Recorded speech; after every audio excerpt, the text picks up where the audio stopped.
प्रत्येक कैंडिडेट ने post preference के लिए जो उनकी ड्रीम पोस्ट थी, अब उनके लिए फॉर्म स्टार्ट कर दिए हैं एसएससी ने। और आपने भी कहीं ना कहीं आइडिया लगा लिया कि आपका सबसे पहली पोस्ट प्रेफरेंस के अनुसार आपकी पहली पोस्ट कौन सी होगी। लेकिन ये सारा किस पर डिपेंड करता है? ये डिपेंड करता है कट ऑफ पर।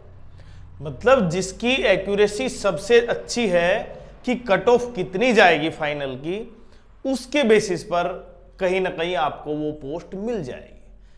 अगर आपको ये लगता है कि कट ऑफ इतनी है और मेरे मार्क्स इस मार्जिन से इतने ज्यादा हैं, तो मुझे ये पोस्ट मिल जानी चाहिए, और उसी के अनुसार क्या होगा? पोस्ट प्रेफरेंस होगा, और उसी के अनुसार उसका ऑर्डर होगा, जिसके बेसिस पे आपको पोस्ट मिलेगी। तो सबसे इंपॉर्टेंट ये रह जाता है कि यहां पर मिस्टेक देखें, कुछ बच्चे पोस्ट प्रेफरेंस भरेंगे क्या, जो उनके मार्क्स हैं उससे भी बहुत ऊपर, लेकिन उनको भी पता है क्यों ऐसा क्यों हो रहा है कि लास्ट ईयर जो एसएससी ने जो बोनस मार्क्स दिए थे, उसके बेसिस पर बहुत से बच्चों को अनएक्सपेक्टेड पोस्ट मिल गई थी। अनएक्सपेक्टेड तो नहीं कहूंगा मैं, लगभग हाँ उन्हें आइडिया नहीं था, लेकिन उसके आसपास वो पोस्ट मिल गई। तो अब की बार भी बच्चे शायद वो मिस्टेक ना करें, इसीलिए पहला पॉइंट उनकी पोस्ट प्रेफरेंस 4600 ग्रेड पे 4200, 2800 और 2400, खासकर जोन दिल्ली, मुंबई, हैदराबाद, बेंगलोर, बाकी जितने भी जोन हैं, इन सब पॉइंटों पर बिल्कुल ग्रेड पे के बेसिस पर डिस्कस करेंगे कि आपको इस ग्रेड पे पर कैसी पोस्ट फिल करनी चाहिए, जिसके लिए आप एलिजिबल हैं या नहीं है। अगर चैनल पर पहली बार है तो चैनल को सब्सक्राइब कर लें। अगर वीडियो ठीक लगता है तो आपको वीडियो को लाइक करें। देखिए, अब पोस्ट प्रेफरेंस फॉर्म भरना स्टार्ट हो जाएगा, और प्रत्येक बच्चे के माइंड में है कि मुझे सबसे पहले ये पोस्ट भरनी है।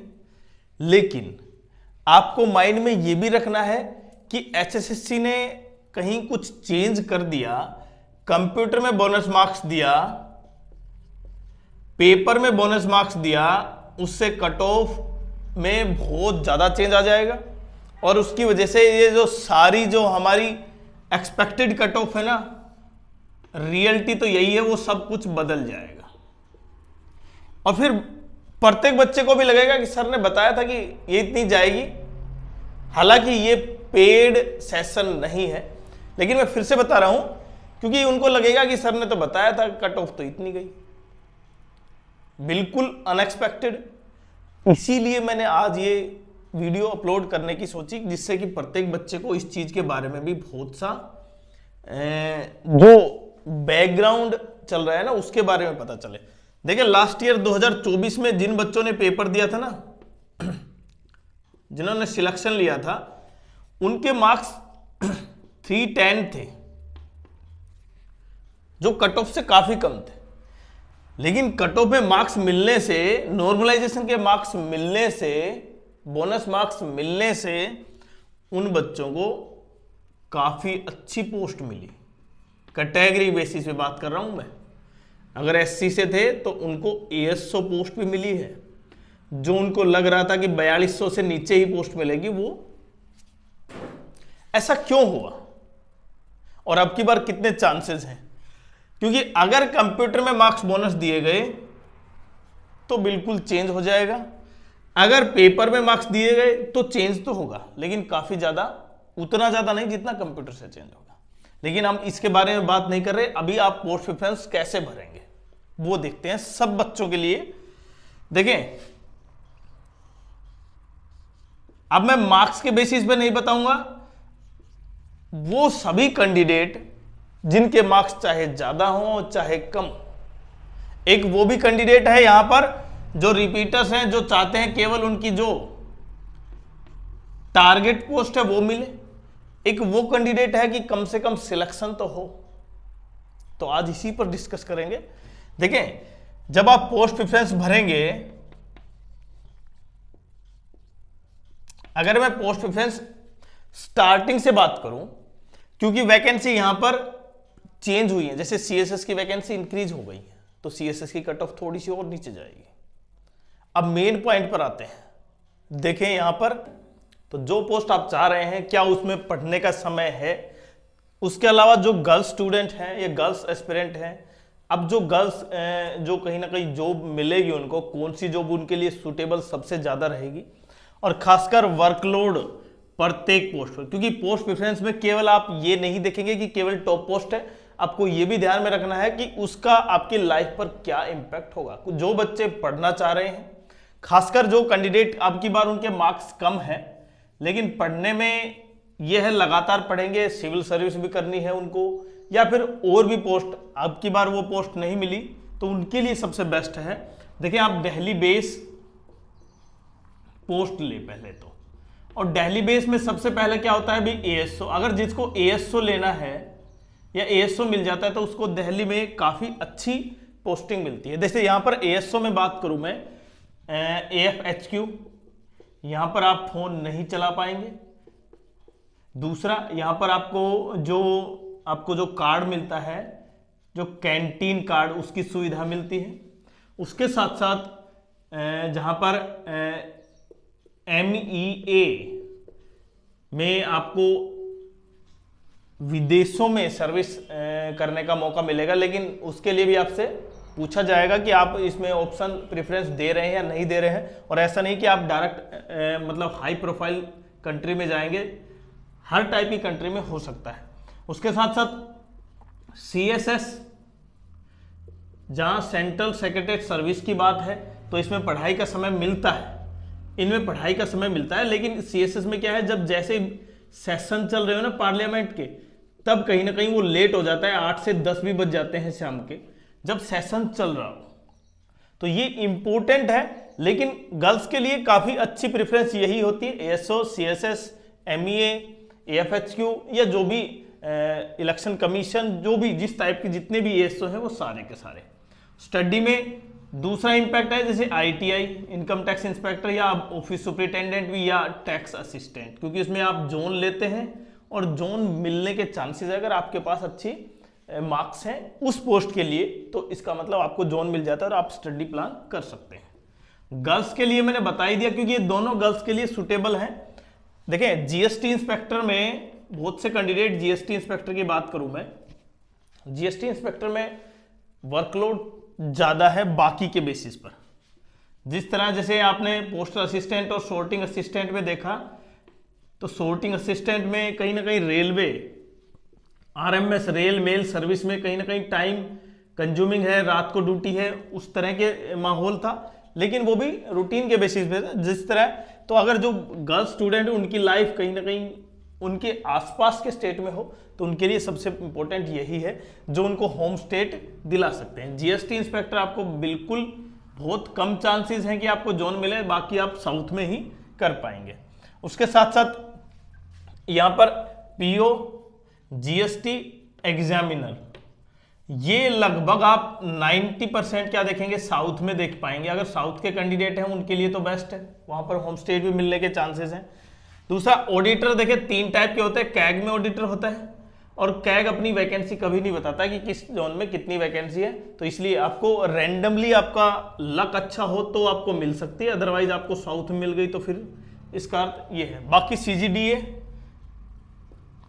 में जोन वाइज वैकेंसी होती है, आपको मिलने के चांसेस हैं। टैक्स असिस्टेंट तीसरा सबसे बड़ा, क्योंकि देखिए आपकी बार इनकम टैक्स डिपार्टमेंट है ना, काफ़ी ज़्यादा वैकेंसी उसी में है, जिसमें ITI, उसके अलावा ऑफिस सुपरिटेंडेंट और टैक्स असिस्टेंट। तो ये जो वैकेंसी है ये जोन के साथ साथ आपको होम स्टेट भी दिलाने के लिए बहुत इंपॉर्टेंट है। और ज़्यादातर कैंडिडेट जिनके मार्क्स ठीक ठाक है ना, जिनको OS नहीं मिला, फिर वो 2800 की बजाय क्या लेंगे भाई, TA ले लेंगे, टैक्स असिस्टेंट। तो ये इंपैक्ट करेगा। लेकिन मैंने बताया ना, जो भी पोस्ट आप प्रेफरेंस में डालेंगे उसमें सबसे इंपॉर्टेंट ये है कि आपको कट ऑफ का आइडिया हो।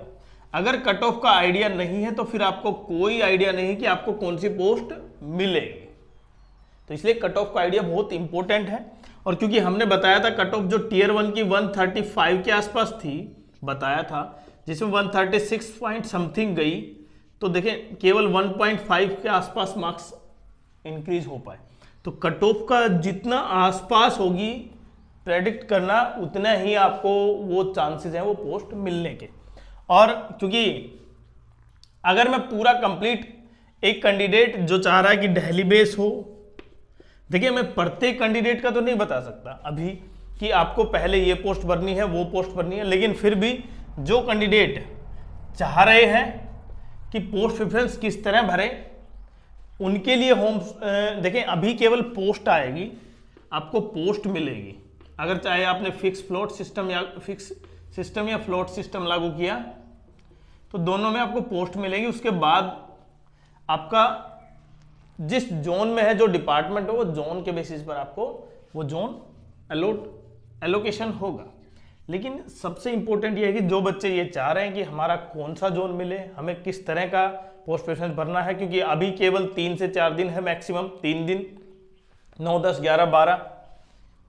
तो आपके लिए बिल्कुल अगर आपने ज्वाइन नहीं किया मेंबरशिप तो आप ज्वाइन कर लें, उसमें आपको वास्तव में गाइडेंस मिलेगी उचित। और क्योंकि प्रत्येक चीज का बहुत डीपली एनालिसिस करने के बाद कि वहां पर इतनी वैकेंसी है उस टाइप की वैकेंसी आपके लिए है या नहीं, सबसे पहले आपको देखना है यहाँ पर कि जो भी कैंडिडेट है चाहे उनके मार्क्स कितने भी हैं, कितने भी का अर्थ ये कि उनके मार्क्स चाहे अच्छे हों या बिल्कुल लोअर लाइन पर हो, तब भी आपको क्या करना है, सबसे पहले आपको 4600 ग्रेड पे की पोस्ट फिल करनी है। और 4600 ग्रेड पे में क्योंकि यहां पर जिनके देखे सीपीटी क्वालिफाई लग रहा है उन्हें अभी और उनको होम स्टेट चाहिए, तो उनके लिए आप क्योंकि होम स्टेट में भी आपको जोन पता होगा, तो यहां पर एक्साइज इंस्पेक्टर देख सकते हैं B04 जिसका कोड है और वैकेंसी है 1306, 1306 वैकेंसी है, तो उनके लिए सबसे बेस्ट है। तो पहले नंबर पर क्या होगा भाई 1306 central board of direct taxes की ये पोस्ट। उसके बाद देखिए यहाँ पर ग्रेड पे 7 में सबसे ज्यादा दूसरे नंबर पर पोस्ट कौन सी है, आप ये देखें ध्यान से, ये जो भी पोस्ट है ग्रेड 7 की बात कर रहा हूं मैं, दूसरे नंबर पर है CSS 982 है, तो आपको दूसरे नंबर पर क्या भरनी होगी CSS जिनके सीपीटी क्वालिफाई अभी, और जिनके सीपीटी क्वालिफाई नहीं है ना उनको भी यही करना चाहिए, क्योंकि अगर कंप्यूटर में सीपीटी क्वालिफाई मिल जाता है, आपको बोनस मिल जाता है, तो फिर बिल्कुल चेंज हो जाएगा। तो दूसरी पोस्ट आपको ये फिल की। उसके बाद तीसरे नंबर पर देखिए ठीक ठाक वैकेंसी है इंस्पेक्टर ऑफ इनकम टैक्स, लेकिन कट ऑफ इसकी बाकी से काफी ज्यादा जाएगी, ये भी पता है प्रत्येक कैंडिडेट को, तो इसलिए जिनके अच्छे मार्क्स है सबसे पहले तो वो तो इसी में डाल लेंगे, लेकिन जिनके ठीक ठाक मार्क्स है लोअर ग्रेड में है, मतलब टॉपर में लोअर है, तो वो बिल्कुल डालेंगे इसको भी। लेकिन ये जोन वाइज वैकेंसी कहीं ना कहीं थोड़ी सी कम है, जबकि जीएसटी इंस्पेक्टर काफी ठीक ठाक है, तो आप डाल सकते हैं सीबीडीटी में इंस्पेक्टर ऑफ इनकम टैक्स। और उसके अलावा एग्जीक्यूटिव असिस्टेंट की 183 भी वैकेंसी है, वो भी डाल सकते हैं, लेकिन ये ग्रेड पे 6 में आती है, तो आपको ये भी ध्यान रखना है पहले ग्रेड पे 7 की सारी डालें, और 7 में इंस्पेक्टर ऑफ पोस्ट, 197 आईबी में एएसओ पोस्ट, और यहाँ पर ministry of external affairs 110 vacancy ही है, अब की बार काफी कम है पिछली बार के मुकाबले। और central board of direct taxes में प्रिवेंटिंग ऑफिसर 353 है, और central board of indirect taxes में कस्टम में 137। तो आपको ये प्रेफरेंस डालना है सबसे पहले, चाहे यहाँ पर वैकेंसी 4 हो तब भी आपको 4600 ग्रेड पे रखना है, चाहे जिनके मार्क्स देखिए जो टारगेट लेके चल रहा है ना उनके लिए तो एक अलग पॉइंट है, बट जिनके लिए सबसे इंपॉर्टेंट है कि पोस्ट मिले तो उनको सारे डालने हैं। उसके बाद अब ग्रुप 6 में आ जाते हैं। ग्रुप 6 में सबसे ज्यादा वैकेंसी क्या है भाई, एक ही लेवल है, कौन सा, जिसमें 6626 वैकेंसी है, सीबीडीटी ऑफिस सुपरिटेंडेंट, और प्रत्येक कैंडिडेट यही चाह रहा है। लेकिन आपको यह भी ध्यान रखना होगा, यहाँ पर देखिए दूसरे नंबर पर ठीक ठाक वैकेंसी है एनआईए में, नारकोटिक्स में, लेकिन ये फिजिकल एफिशिएंसी वाली पोस्ट है, department of post Indian coast guard, ये भी देखें 18, मिनिस्ट्री ऑफ माइंस में 22, मिनिस्ट्री ऑफ कॉर्पोरेट अफेयर्स में 1। तो 4200 ग्रेड पे में केवल एक ही तगड़ी पोस्ट है भाई, और जिसकी वैकेंसी भी बहुत भयंकर है। Telecom regulatory authority of India try में 11 है वैकेंसी। अब जैसे ही डिप करेगी ना ये, हटते ही फिर तुरंत आपको 2800 ग्रेड पे में ले जाती है, और 2800 ग्रेड पे में सबसे ज्यादा क्या होगी भाई, 1174 वैकेंसी ऑडिटर की है। और उसके बाद टैक्स असिस्टेंट सीबी आईसी में 771, और सीबीडीटी में 1294 वैकेंसी। तो टोटल वैकेंसी 15,130 है।